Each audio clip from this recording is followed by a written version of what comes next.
बिस्मिल्लाहिर्रहमानिर्रहीम, अस्सलाम वालेकुम। ट्रस्टमार्क डिजिटल के प्लेटफॉर्म पे आप सबको खुशामदीद कहता हूँ। नाजरीन, बैरियर टाउन कराची फ़ेज़ 2 जो है वो इस वक्त अवामी तवज्जो का मरकज़ बना हुआ है और हर शख्स की ज़ुबान पर आजकल एक ही प्रोजेक्ट का नाम है जिसका नाम है बैरियर टाउन कराची फ़ेज़ 2। बहुत से दोस्तों ने बैरियर टाउन कराची फ़ेज़ 2 के हवाले से हमसे अपना मशवरा मांगा और उन्होंने ये पूछा कि जी क्या हमें इसमें सरमायाकारी करनी चाहिए या नहीं करनी चाहिए। आज की वीडियो में हम आपको बताएंगे कि क्या बैरियर टाउन कराची फ़ेज़ 2 में सरमायाकारी करनी चाहिए। हम आपको ये भी बताएंगे कि क्या बैरियर टाउन कराची में सरमायाकारी करने वाले किन लोगों को बहुत बड़ा नुकसान हो सकता है, और इसके अलावा ये भी बताएंगे कि बैरियर टाउन कराची फ़ेज़ 2 में सरमायाकारी करने वाले कौन लोग ऐसे होंगे कि जिनको बहुत बड़ा फ़ायदा भी हो सकता है। इसलिए मैं आपसे गुजारिश करता हूं कि इस वीडियो को मुकम्मल देखें, क्योंकि इसमें हम बैरियर टाउन फ़ेज़ 2 के हवाले से जो कराची में बनने जा रहा है तफसीली तौर पर बात करेंगे और आपको अपनी ओपिनियन से आगाह करेंगे। बाकी डेफिनेटली आपका फ़ैसला है कि जी मतलब इसमें सरमायाकारी करनी चाहिए नहीं करनी चाहिए। मैं आपसे गुजारिश करता हूं कि हमारे चैनल को ज़रूर सब्सक्राइब करें ताकि पाकिस्तान के जितने भी अच्छे रियल एस्टेट के प्रोजेक्ट्स हैं उनके हवाले से हम आपको अपनी कंसल्टेशन फराहम करते हैं, अपनी राय से आगाह करते हैं ताकि आप किसी बड़े नुकसान से बच सकें और आप हमेशा फ़ायदे वाली ही डील करें। तो आप हमारे चैनल को सब्सक्राइब करें। मैं हूं रमीज शौकत और आप देख रहे हैं ट्रस्टमार्क डिजिटल।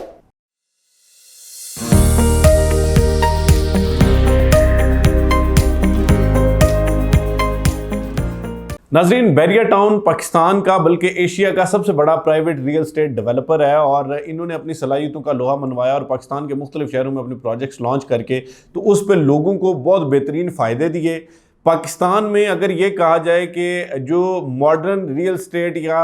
मॉडर्न जो लाइफस्टाइल है उसकी बुनियाद बैरियर टाउन ने रखी तो ये कोई गलत नहीं होगा, क्योंकि ये बिजनेस टाइकून है और रियल एस्टेट के टाइकून हैं। इन्होंने नए ट्रेंड्स पाकिस्तान की रियल एस्टेट में मुतारिफ करवाए। लेकिन आपको पता है कि जब इतने बड़े प्रोजेक्ट्स होते हैं तो उसमें कुछ चीज़ें जो है बहुत मुस्बत होती हैं, पॉजिटिव होती हैं और कुछ चीज़ें नेगेटिव होती हैं। आज चूंकि हम बात करने जा रहे हैं बैरियर टाउन कराची फ़ेज़ 2 के हवाले से, तो बहुत से दोस्त हमसे ये पूछ रहे थे कि जी बैरियर टाउन कराची फ़ेज़ 2 में हमें अपना प्लॉट बुक करवाना चाहिए, हमें इसमें बुकिंग के लिए मतलब क्या करना चाहिए। तो उसके लिए हम आज तफसीली तौर पर इस पर बात करने जा रहे हैं। सबसे पहली बात, जैसे कि मैंने बताया कि बैरियर टाउन जो है वो पाकिस्तान का बल्कि एशिया का सबसे बड़ा रियल एस्टेट डेवलपर है, तो इस बात में तो कोई शक नहीं है कि इनका प्रोजेक्ट बहुत अच्छा होता है। लेकिन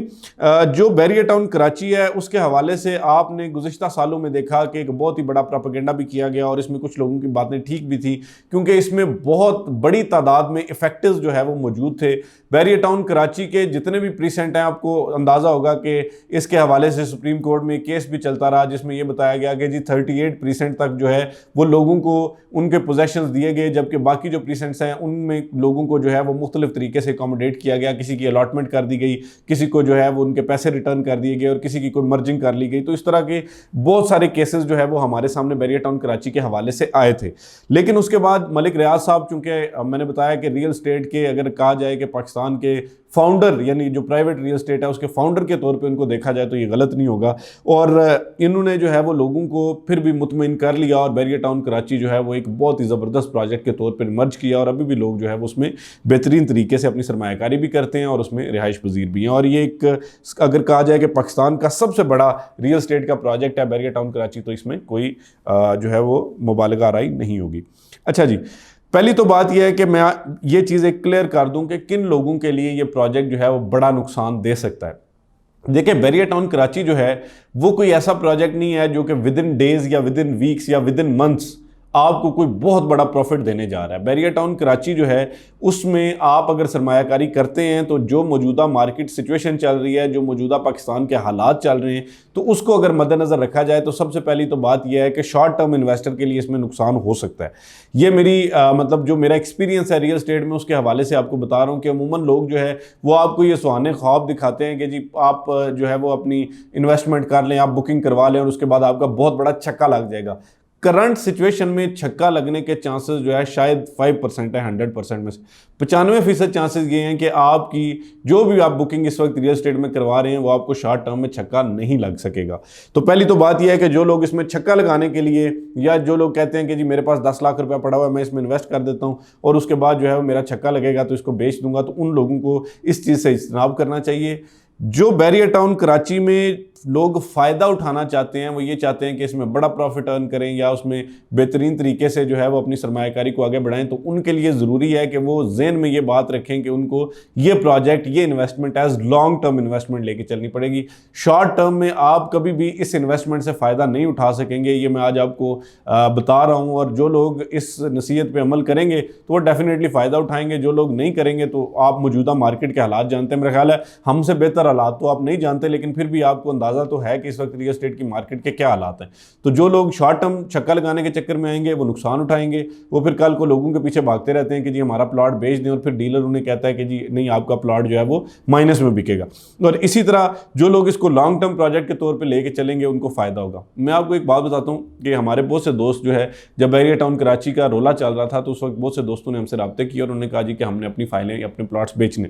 उस वक्त -40% पे, -40% पे भी लोग नखरे से ले रहे थे उनके प्लॉट्स, और -35, 36%, 40%, ये तो आम एक रूटीन की बात थी कि जिसमें लोग ये कहते थे, जितने लोग बैरिया टाउन कराची में काम कर रहे थे वो कहते थे कोई भी फाइल ले आएँ, मर्ज करवा लें, किसी और चीज़ में करवा लें, लेकिन -40% पे। तो आप जब इन्वेस्टमेंट कर रहे हैं और उसके बाद आपको कहा जाए कि जी -40% पे, यानी आपने अगर 10 लाख रुपया लगाया और आपको कहा जाए कि जी आप 6 लाख रुपया ले जाए, 4 लाख रुपया आपका नुकसान हो गया, तो यकीनी तौर पे आपको एक बड़ा धचका लगेगा। तो इसलिए अभी भी मैं ये बार बार आपको बता रहा हूँ कि शॉर्ट टर्म के चक्कर में मत पड़ना।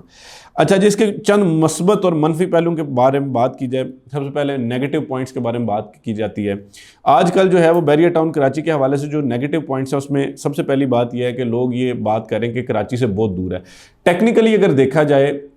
तो बैरिया टाउन कराची भी, कराची में तो नहीं था, खैर कराची से बाहर था, और मतलब एक बड़ा लंबा डिस्टेंस आपको कोई 45, 50, 60 किलोमीटर का तय करने के बाद ही आप कराची, बैरिया टाउन कराची को एक्सेस कर सकते थे कराची से। तो अब जो अगली चीज़ है वो ये है कि जो बैरिया टाउन कराची फेज़ 2 है, ये उससे भी मतलब अगर कहा जाए कि 20-25 किलोमीटर, 30 किलोमीटर आगे है तो इसमें गलत नहीं होगा, और ये टेक्निकली जौमशोरों की जो तहसील है उसमें आता है। अच्छा, दूसरी बात ये है, इसका नेगेटिव पॉइंट के बारे में जो लोग बात कर रहे हैं वो यही है कि जी बैरिया टाउन कराची में बहुत सारे अलॉटेज जो है वो इफेक्ट हुए, उन्होंने बहुत ज़्यादा मतलब सुप्रीम कोर्ट से भी रुजू किया, उन्होंने एहतजाज भी किए, उन्होंने मुख्तलिफ तरह के जो है वो अपने एहतजाज रिकॉर्ड करवाने की कोशिश की, और इफेक्टिव जो है वो इसमें एक बहुत बड़ी तादाद में मौजूद थे। तो आपको ये बात भी ज़हन में रखनी चाहिए कि अगर आपका कोई लेना देना नहीं है बैरिया टाउन कराची से, यानी मिसाल के तौर पर आप जो है वो पेशावर में रह रहे हैं और आपने कराची कभी जाना ही नहीं है, कभी रहना ही नहीं है, तो फिर इस तरह का कुछ छक्का लगाने की कोशिश मत करें, फिर आपको नुकसान ही हो सकता है। क्योंकि जो लोग ऑन ग्राउंड होते हैं वो तो जाके अपनी चीज़ें जो है मैनेज कर पाते हैं। जो लोग, अब मिसाल के तौर पे किसी ने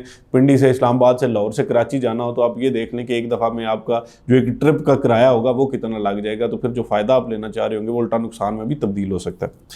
अच्छा, तीसरी चीज़ ये है कि इसके रेट्स जो है वो अभी तक चूँकि कोई रेट स्टेबल उस तरह से अनाउंस नहीं हुआ, तो जो रेट्स अभी बता रहे हैं, कुछ डीलर्स कह रहे हैं कि जी रेट्स बढ़ रहे हैं, कुछ कह रहे हैं कम हो रहे हैं, कुछ कह रहे हैं अच्छा बिक रहा है, कुछ कह रहे हैं नहीं बिक रहा, तो वो एक रेट्स की अनस्टेबिलिटी भी है। और दूसरा ये है कि ये रेट्स ठीक ठाक रेट्स रखे गए हैं। नो डाउट ऊपर जो है वो बैनर बैरिया टाउन का ही है, लेकिन आप ये भी तो देखें कि 5 मरला प्लॉट के इतने ज़्यादा रेट्स रखना जो है वो शायद आम लोगों की पहुंच से बहुत दूर है। इसके जो पॉजिटिव पॉइंट्स हैं अगर उसके बारे में बात की जाए तो सबसे पहली चीज़ ये है कि कुछ भी हो, बैरिया टाउन का प्लॉट जो है वो किसी भी जगह पे हो, बैरिया टाउन ग्रुप की कोई भी प्रोडक्ट है वो अल्टीमेटली बेहतरीन फ़ायदे में जाती है। क्योंकि मैं कहता हूँ कि आपको उस पर फ़ायदा अगर नहीं भी हो रहा, आपको उस पर बहुत बड़ा प्रॉफिट नहीं भी मिल रहा, फिर भी एटलीस्ट प्रोडक्ट तो बैरिया टाउन की और अल्टीमेटली आपके लिए फ़ायदेमंद साबित हो सकती है। दूसरी चीज़ ये है कि ज़ाहिरी बात है कि बैरिया टाउन की मार्केट में आपको पता है मैनिपुलेशन बहुत ज़्यादा होती है। अगर तो मुल्की हालात आने वाले दिनों में बेहतर हो जाते हैं और मार्केट मैनिपुलेशन शुरू हो जाती है, तो इस सूरत में जो एक आर्टिफिशियल तरीके से रेट्स बढ़ाए जाते हैं, तो उसमें आपका इम्कान है कि आप आने वाले साल 2 साल में आपके प्लॉट का कोई रेट भी इंप्रूव हो जाएगा और आप उससे फ़ायदा भी उठा सकेंगे। तीसरी चीज़, लिविंग पॉइंट ऑफ व्यू से जिन लोगों ने वहाँ पर रिहाइश इख्तियार करनी है उनके लिए तो डेफिनेटली एक बेहतरीन ऑप्शन है, क्योंकि at the end of the day जो पाकिस्तान में लिविंग स्टैंडर्ड्स बैरिया टाउन ने दिए हैं वो शायद आज से पहले कोई पाकिस्तान की तारीख में नहीं दे सका। तो जिन लोगों ने रिहाइश इख्तियार करनी है उनके लिए बेहतरीन ऑप्शन। तो ये वो कुछ ऐसी फैक्चुअल इन्फॉर्मेशन थी जो तहकीक की बेस पे हमने आपके सामने रखी। अब फैसले का इख्तियार डेफिनेटली आपके पास है। हम आपसे ये नहीं कह रहे कि जी आप आएँ और हमसे प्लॉट बुक करवाएं, लेकिन ये है कि एक आपको जो हमारी जिम्मेदारी है उसके मुताबिक हमने कंसल्टेशन पॉइंट ऑफ व्यू से आपको ये तमाम चीज़ें बता दी। अब बाकी जो है वो आप जाने और आपका काम जाने। आज तक के वीडियो के लिए इतना ही। रमीश को इजाज़त दीजिए। मज़ीद अच्छी वीडियोस के लिए या फैक्चुअल इन्फॉर्मेशन के लिए हमारे चैनल को सब्सक्राइब करना ना भूलें, ताकि हम आपको इसी तरह जो है वो मुल्क के बहुत ज़बरदस्त और अच्छे प्रोजेक्ट के हवाले से आगाह रख सकें। बहुत शुक्रिया। फ़ी अमान अल्लाह।